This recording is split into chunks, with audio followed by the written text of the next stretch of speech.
가나라고 하는 곳, 이 갈릴리에 있는 아주 작은 마을 가나입니다. 이곳에서 있었던 그 표적, 기적에 대한 이야기가 오늘 기록되어 있죠. 나사렛이라고 하는 동네에서 북쪽으로 약 10km 정도 떨어져 있는, 그러니까 향남에서 호메실 정도 될까요? 호메실? 그 정도 거리에 있는 곳이 바로 가나예요. 이곳에서 결혼식이 있었어요. 결혼식이 있는데 예수의 어머니도 이 결혼식에 함께 하셨고 또 제자들과 예수님도 이곳에 함께 계셨어요. 결혼, 여러분 결혼하실 그때가 혹시 기억나시나요? 저는 이제 결혼한 지 한 10년, 10년 조금 넘었는데요. 이 최초의 공동체, 창세기 2장을 보면 하나님께서 최초의 공동체를 만드시잖아요. 이 가정이라고 하는 최초의 공동체, 둘이 하나가 되는, 한 몸이 되는 연합의 아름다움이 있는 곳이 이 가정 아니에요? 의식이 있지만 서로를 알지만 빨가벗었어도 부끄러움이 없는, 얼마나 아름다운 공동체예요. 부끄러움이 없고 완전하고 온전한 공동체가 바로 가정이죠. 아담이 하와를 보면서 하는 말이 뭐예요? 내 살 중에 살이요 뼈 중에 뼈라. 저는 제 핸드폰에 저희 아내의 그 번호를 어떻게 했냐면 4살 4뼈 이렇게 해놨어요. 이 표현이 너무너무 좋아요. 지금도 마찬가지지만 여러분, 둘이 하나 돼서 연합하는 이 최초의 공동체가 만들어지는 이 혼례는요 너무 신성하죠. 너무 고결하고 너무 아름다운 것이 이 혼인 아니겠어요? 혼인. 지금 이 혼인에 대한 이야기가 요한복음 2장에 기록되어 있지 않습니까? 그런데 여러분, 지금 이 혼인 잔치가 한참 진행되고 있는 상황 가운데 큰 문제가 발생을 했어요. 보통 혼인 잔치는 일주일 동안 진행이 됐다 그래요. 일주일 동안 먹고 마시고 그 즐거움과 기쁨을 일주일 내내 사람들과 함께 나누는 것이죠. 그런데 포도주가 지금 떨어졌어요. 모자라게 되었어요. 여러분, 대개 결혼식을 준비하면 이 큰 잔치이기 때문에 넉넉하게 준비를 하는 것이 일반적이거든요. 그런데 포도주가 지금 부족하게 됐죠. 모자라게 되었어요. 생각보다 사람들이 많이 와서 그럴 수도 있겠지만 일반적으로 생각할 때 대부분 이런 큰 잔치를 준비하는 사람들은 넉넉하게 준비를 하거든요. 그럼에도 불구하고 지금 포도주가 떨어지고 부족했다는 이유는 어떤 상상을 할 수 있냐면, 이 사람이 경제적으로 넉넉하지 못한 상황에서 잔치를 준비하다 보니까 이 포도주를 넉넉하게 준비하지 못한 거죠. 여유 있게 준비하지 못했다고 우리가 상상할 수 있을 것 같아요. 여러분, 우리의 삶이 늘 그렇지 않아요? 넉넉하고 싶죠. 결핍, 부족함은 참 불편합니다. 그래서 넉넉하고 싶어요, 늘. 그렇지만 우리의 삶은 늘 넉넉지 못하죠. 늘 우리는 결핍과 부족 가운데 살아가요. 여러분, 오늘 이 말씀을 통해서 우리가 늘 부족함을 경험하고 늘 결핍을 경험하지만 늘 결핍과 부족 속에서 결핍이 아닐 수 있는 우리 삶의 이유, 우리 삶에 늘 부족이 있지만 우리 삶이 부족한 그 상황 속에서 부족을 느끼지 않을 수 있는 유일한 이유가 무엇인지를 우리가 발견하는 은혜가 있었으면 좋겠어요. 여러분, 2017년도가 밝았지만 여러분, 달라진 거 하나도 없지 않습니까? 사실 별로 그렇게 새해에 대한 기대가 없어요. 왜냐하면 달라질 게 하나도 없잖아요. 늘 우리의 삶은 결핍이고 늘 우리의 삶은 부족의 연속이에요. 그렇지만 여러분, 우리의 삶은 부족하지만 부족하지 않을 수 있죠. 우리의 삶은 늘 결핍해요. 그런데 결핍하지 않은 삶을 우리는 살 수 있어요. 우리의 삶이 넉넉하지 않아요. 그렇지만 우리는 늘 넉넉한 그 이상의 삶을 살아갈 수가 있어요. 그 비결이 사실 예수 그리스도께 있는 거 아니겠어요? 여러분, 2017년도 우리는 늘 부족할 거예요. 늘 연약하고 또 늘 뭔가 부족해서 늘 쫓기는 삶을 살아갈 겁니다. 변함없이요. 2016년도와 변함없이 그러한 삶을 살아가겠지만 예수 그리스도가 우리 삶의 온전한 주인이 되시고 예수 그리스도가 우리 삶의 전부가 되시면 우리는 부족하여도 부족하지 않은 삶을 살아갈 수 있죠. 우리는 늘 결핍이지만 결핍하지 않는 삶을 그 예수 그리스도를 통해서 살아갈 수 있게 될 줄로 믿습니다. 여러분, 어찌되었든 주인의 입장에서 얼마나 여러분 당혹스러웠겠어요. 얼마나 난처했겠어요. 지금도 여러분 마찬가지지만 결혼식 가면 신랑이 멋지고 신부가 예뻐 이런 얘기 사실 별로 안 해요. 내가 데리고 살 거 아닌데 무슨 상관이 있어요. 신부가 예쁘든 신랑이 잘생기든 멋지든 사실 관심이 없어요. 관심은 어디에 있어요? 음식에 있는 거예요. 그렇잖아요. 음식이 결혼식의 평가 기준이에요. 그래서 여러분 제가 이렇게 결혼식 끝나고 올 때 얘기 들어보면 신랑이 예쁘고 신랑이 멋지고 신부가 예쁘고 이런 얘기는 거의 안 하시고요. 오늘 음식이 어떻다 이 얘기만 하시더라고요. 오늘 음식이 뭐가 맛있었고 뭐가 싫었고 뭐가 참 괜찮았고 그런 얘기, 음식에 대한 이야기만 하시는 거예요. 음식이 그 결혼의 평가 기준이기 때문에 그런 거거든요. 여러분 이 당시에 포도주는요 단순히 포도주가 아니에요. 포도주가 떨어졌으니까 다른 음료로 대처하면 되겠지라고 우리가 생각할 수 있겠지만요. 포도주는요 단순히 포도주가 아니죠. 사이다, 콜라, 환타 이런 수준의 단순한 음료가 아니고 이 당시에 포도주, 결혼식에 있어서 포도주는 그 결혼식을 결정하고 결혼식의 수준을 결정할 수 있는 굉장히 중요한 그 음료 이상의 그 수준을 가지고 있는 것이 바로 포도주였다는 것이죠. 그래서 여러분 이 결혼잔치에서 그 잔치가 끝날 때까지 포도주를 충분히 제공해주지 않으면 하객들은 주인이 나를 무시하는구나, 우리를 무시하는구나, 우리를 소홀하게 대하는구나 이렇게 얼마든지 오해할 수 있는 소지가 있었다는 거예요. 뿐만 아니라 굉장히 재미있는 표현을 제가 좀 찾아봤는데요. 이런 일이 벌어지면 포도주가 충분히 제공되지 않는 이런 상황이 벌어지면 이 하객들이 법원에 고발을 할 수 있다 그래요. 그 당시에요. 법원에 고발을 하면 주인이 때로는 벌금형을 맞기도 한다고 하는 거죠. 그러니까 여러분 포도주는요 유대인들에게 있어서 단순히 음료가 아니죠. 그 이상의 의미가 이 포도주에 담겨져 있는 거예요. 포도주는 결혼잔치를 평가하는 기준이고 절대적인 거 아니겠습니까? 포도주가 떨어진 것을 예수님의 어머님이 아셨어요. 예수님의 어머님이 아셨어요. 3절 말씀 읽어볼까요? 3절 시작. 포도주가 떨어진지라 예수의 어머니가 예수에게 이르되 제자 저들에게 포도주가 없다 하니, 지금 예수님의 어머님이 포도주가 떨어진 것을 알았다는 이것을 보면 예수님은 지금 이 혼인 잔치에 깊숙이 관여되어 있는 분이라는 것을 우리가 상상할 수 있겠죠. 이 상황, 이 난처한 상황, 당혹스러운 상황을 예수님께 알립니다. 예수님의 반응은 어때요? 4절 말씀 읽어볼까요? 예수님의 반응이 이래요. 4절 시작.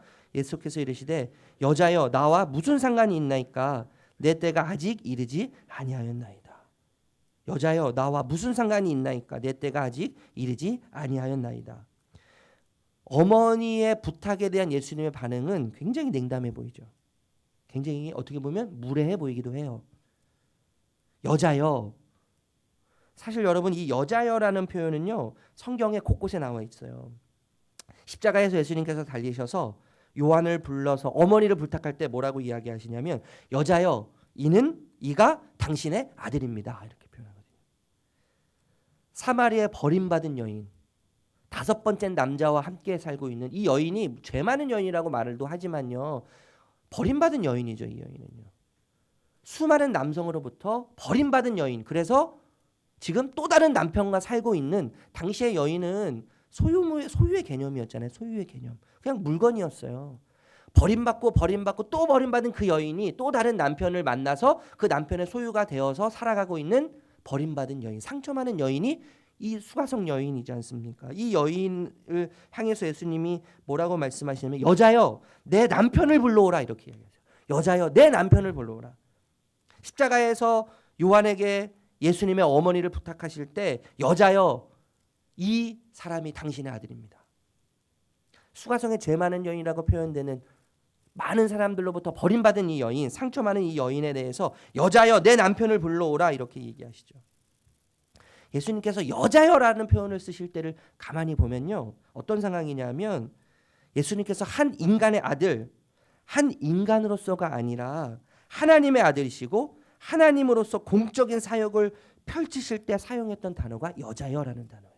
여자여. 이제 예수님은 어머님의 말씀을 듣고 여자여라고 말씀하세요. 여자여라고 말씀하신 이유는 뭐라고요? 이제 공적인 사역, 내가 당신의 인간적인 아들이 아니라 나는 이제 하나님의 아들로서, 메시아로서, 구주로서, 구원자로서, 하나님으로서 이제 내가 이 일을 행할 것입니다라고 하는 신적인 선포가 여자여라는 단어 속에 포함되어 있는 거예요. 예수님의 어머니 마리아가 포도주가 떨어진 것을 알고 있을 그때 예수님 모르셨겠어요? 예수님 너무나 잘 아셨죠. 예수님이 이제 이것을 행하기 위해서 준비하고 계시는 거예요. 그런데 여러분 뭐라고 말씀하시죠? 여자여 다음에 우리 다시 한번 읽어볼까요? 여자여 다음에 시작. 나와 무슨 상관이 있나이까? 내 때가 아직 이르지 아니하였나이다. 여러분 이 말은 이 일은 나와 상관없으니 내가 하지 않겠습니다.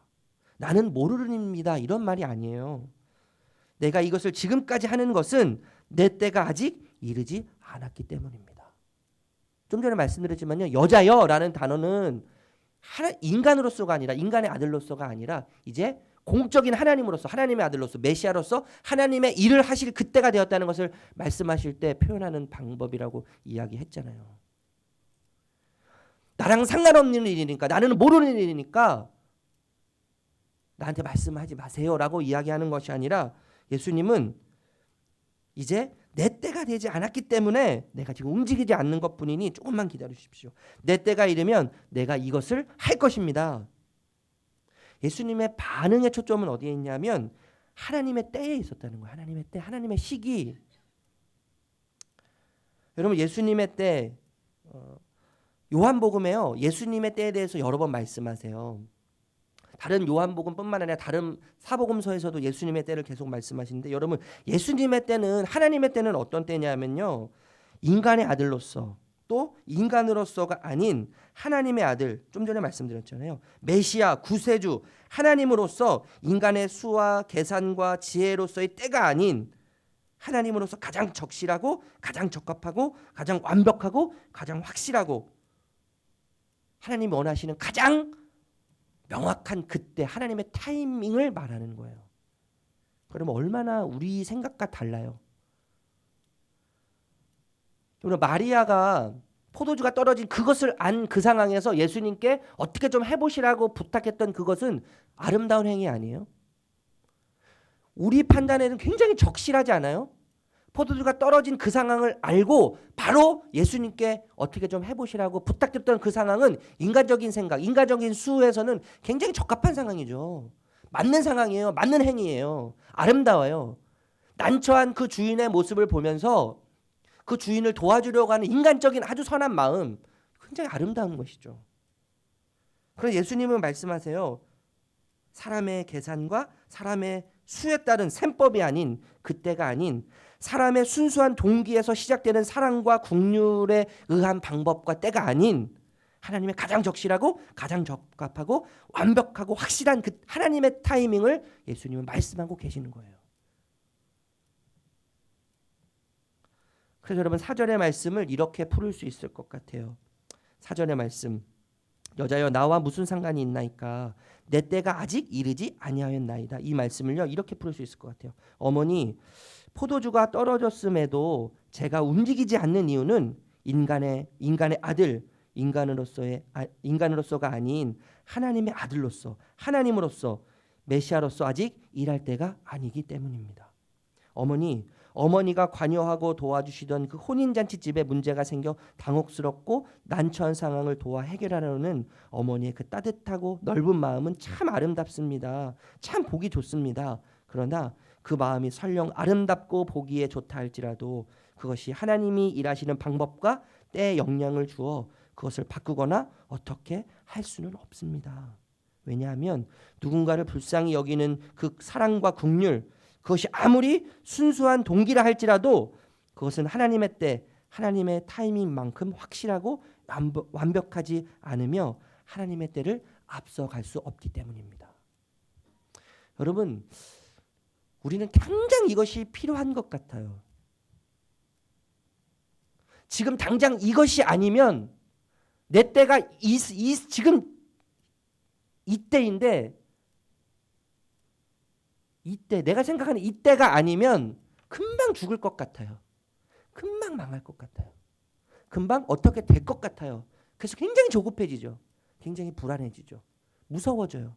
두려워져요. 그런데 여러분 우리의 어떠한 판단에서 나오는 우리의 어떠한 순수한 동기에서 나오는 어떠한 판단과 어떠한 방법과 어떠한 때도 하나님의 때보다 앞서갈 수 없어요. 하나님의 방법보다 오를 수 없어요. 하나님의 계획보다 완벽할 수 없죠. 예수님의 어머니 마리아의 그 순수한 동기가 너무나 아름답고, 그것이 인간의 생각에는 가장 적실하고 가장 적합한 방법인 것, 가장 완벽한 타임인 것 같다 할지라도 하나님의 방법보다, 하나님의 때보단 여러분 앞서갈 수 없다는 것을 기억하셨으면 좋겠어요. 그렇기 때문에 여러분 우리가 기도해야 될 것이 있죠. 하나님의 타이밍이 언제인지, 하나님의 때가 언제인지. 하나님, 제가 얼마나 더 기다려야 하겠습니까? 하나님, 이것도 주시고 이것도 주시고 이것도 주시고 이것도 이렇게 해주십시오라고 우리가 기도해야 돼요. 여러분, 그게 나쁜 것이 아니에요. 우리가 하나님의 자녀로서 여러분 때를 써야 되죠. 때로 쓰는 게 왜 나쁩니까? 자녀들이 하나님께, 우리 아버지 되신 하나님께 때를 쓰고, 때로는 이런 표현이 맞나 모르겠어요. 객기도 부려보고요. 왜? 우리가 하나님의 자녀인데 하나님께 객기 부리지 못할 이유가 뭐가 있어요?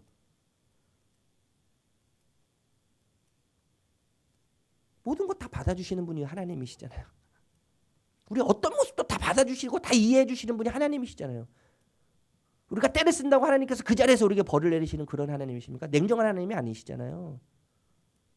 그런데 여러분, 그런 기도도 필요해요. 때를 쓰고 구하고 달라 그러고 이거 필요하다고 이야기하고 왜 도와주시지 않냐고 하소연도 해보고, 때로는 손가락질도 해보고요. 우린 충분히 그럴 수 있는 사람들 아니에요? 하나님도 얼마나 우리가 부정할 수 있고 부인할 수 있는 사람들 아닙니까? 그렇다고 하나님 우리를 내팽개치시는 분이십니까? 우리를 포기하시는 분이십니까? 우리를 버려두시는 분이십니까? 그러지 않는 하나님이시잖아요. 그런데 여러분, 그럼에도 불구하고 우리는 어떤 기도를 해야 합니까? 하나님, 언제까지 기다려야 합니까? 하나님, 언제까지 기다려야 합니까? 언제까지 참아야 합니까? 하나님의 때가 언제입니까? 그 하나님의 때가 언제입니까? 라고 우리는 기도할 수 있어야 되는 것이죠. 마냥 어린애처럼 언제까지 우리가 달라고만 이야기하고, 마냥 아이처럼 우리가 언제까지 때를 쓰면서 기도하겠어요. 물론 그것도 말씀드린 것처럼 필요하지만 여러분, 하나님의 때를 구하는 기도, 하나님의 때를 구하는 기도. 그럼 하나님의 때를 구한다는 것은 어떻게 보면 굉장히 그 자리가, 그 시간이, 하나님의 때를 구하는 그 시간이 굉장히 고통의 시간일 수 있겠죠. 아픔의 시간일 수 있겠죠. 상처가 더 깊어지는 시간이 될 수도 있을 거예요, 분명. 그러나 그럼에도 불구하고 우리는 하나님의 때를 구하는 기도를 해야 하는 것이죠. 하나님의 때. 그리고 하나님의 때만큼 중요한 것은 뭐냐면 하나님의 뜻을 아는 거예요. 하나님의 뜻을 아는 거. 하나님의 때를 아는 것만큼 중요한 것이 하나님의 뜻을 아는 것이죠. 여러분, 물로 포도주를 만드는 이 기적, 물리적이고 물질적인 변화를 통해서 예수님께서 어떠한 뜻과 어떠한 의도를 이 포도주 사건 속에, 이 기적 속에 담고 계시는지를 여러분 우리가 알아야 되는 거예요. 예수님께서 단순히 그냥 포도주가 부족해서 난처해 있는, 당혹스러워하고 있는 이 혼인집 잔치의 주인을 문제를 해결하기 위해서, 그의 문제를 해결하기 위해서만 행하신 것이 결코 아니라는 것이죠. 그 개인적인 문제를 해결하기 위해서 포도주 사건을, 이 표적을 예수님께서 나타나신 것이 아니에요, 여러분. 예수님은 분명한 목적과 의도를 가지고 이것을 행하셨죠. 11절 말씀 읽어볼게요. 11절 시작. 예수께서 이 표적을 갈릴리 가나에서 행하여 그의 영광을 나타내심에 제자들이 그를 믿으리라. 예수님께서 가나의 혼인잔치에서 표적과 기적을 나타내신 이유는, 뜻은 제자들이 그를 믿도록 하기 위한 거예요. 믿도록. 여러분, 믿음이 뭘까요? 믿음. 여러분, 예수님 믿는다고 하잖아요. 이 새벽에 우리가 예수님 믿겠다고 나왔잖아요. 여러분, 예수님 믿는 게 뭐죠? 저는 예수님 믿는 표현이 오늘 본문에 굉장히 잘 나타나 있다고 생각이 되거든요. 5절 말씀이에요. 어머니가 하인들에게 하는 말씀이거든요. 우리 5절 말씀 읽어보겠습니다. 시작. 그의 어머니가 하인들에게 이르되 너희에게 무슨 말씀을 하시든지 그대로 하라. 너희에게 무슨 말씀을 하시든지 그대로 하라. 이게 믿음이라고 저는 생각이 들어요. 무슨 말씀이냐면요, 믿음이란 무슨 말씀을 하든지 그 말씀을 신뢰함으로 맡기고 자신을 거는 것이 믿음인 거죠. 이 믿음으로 말씀을 신뢰하면서 자신을 맡기고 자신을 던지고 자신을 거는 거예요. 이것이 믿음이에요. 믿음이에요. 이 믿음을 제자들에게 선물하기 위해서 예수님은 지금 물을 포도주로 바꾸는 기적을 나타내고 계시는 것이죠. 좀 전에 말씀드렸지만 여러분, 우리는 하나님의 때를 위해서 기도해야 돼요. 하나님의 때를 아는 것은 너무나 중요하죠. 뿐만 아니라 하나님의 때를 아는 것과 하나님의 뜻을 아는 것은 너무나 중요한 거예요. 그래서 우리는 하나님의 때를 구해야 되고 하나님의 뜻을 알기 위해서 기도해야 되는 거예요. 여러분, 기적을 단순히 기적을 나타내시기 위해서, 어떤 표적을 나타내서 사람들 놀래키기 위해서 하시는 것이 결코 아니에요. 성경에 나와 있는 모든 기적이 그런 거예요. 기적이 목적이 되어서 예수님은 단 한 번도 기적을 행하신 적이 없으세요. 기적을 통해서 사람을 살리고 기적을 통해서 하나님께서 하실 일, 하나님의 뜻을 나타내시기 위한 분명한 목적을 가지고 계셨다는 것이죠.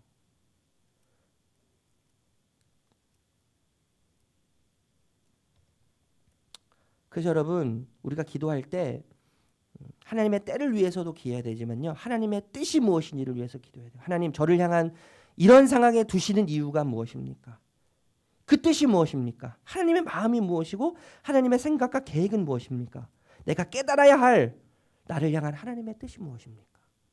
우리가 이것을 위해서도 계속 기도하고 여쭤봐야죠. 그래서 하나님께 여쭈므로 하나님의 마음으로 내 마음을 채우고, 하나님의 생각으로 내 생각을 채우고, 하나님의 계획을 내 몸과 내 삶에 채워야 가야 하는 것이죠. 이게 결국엔 믿음이에요.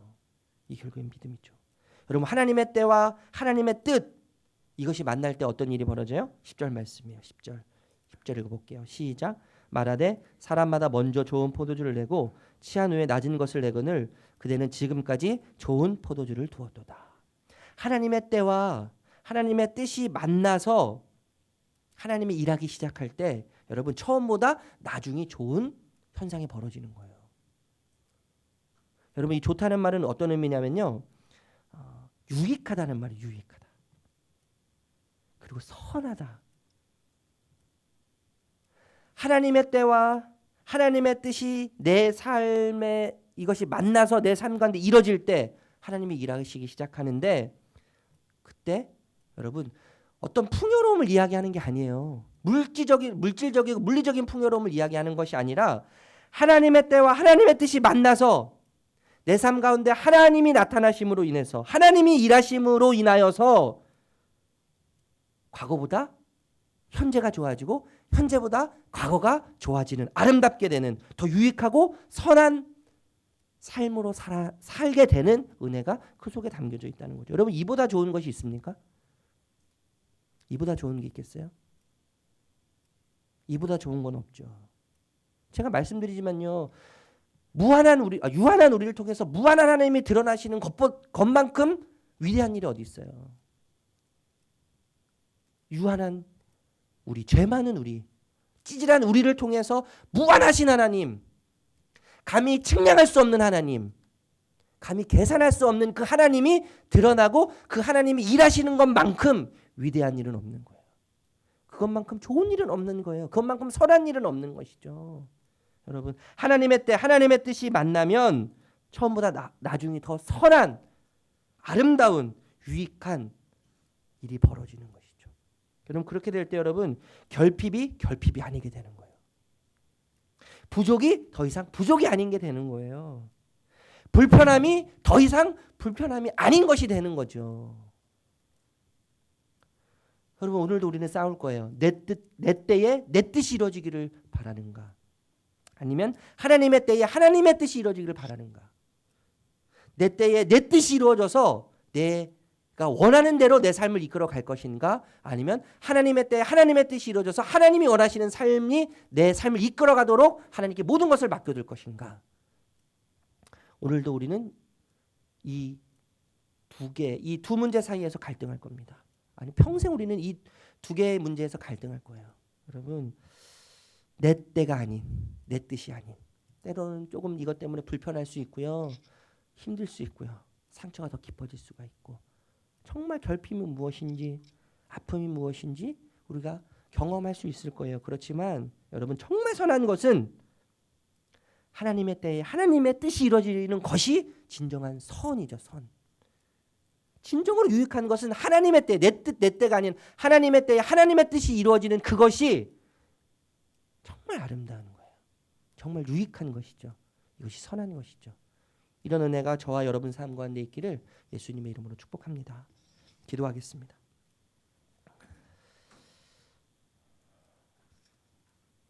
하나님, 이 시간에도 우리는 내 때에 내 뜻이 이루어지기를 원하는 그럼 참 이기적인 마음을 갖고 있습니다.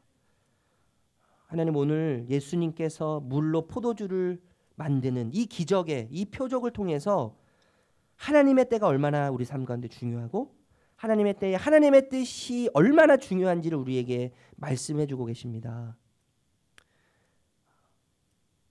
처음보다 나중이 더 유익하고 선하고 바람직한 아름다운 삶이 되기 위해서는 내 때가 아닌 내 뜻이 아닌 하나님의 때에 하나님의 뜻이 만나서 하나님이 일하시는 것이 나타날 때임을 이 기적을 통해서 우리에게 다시 한번 거듭 말씀해 주고 계십니다.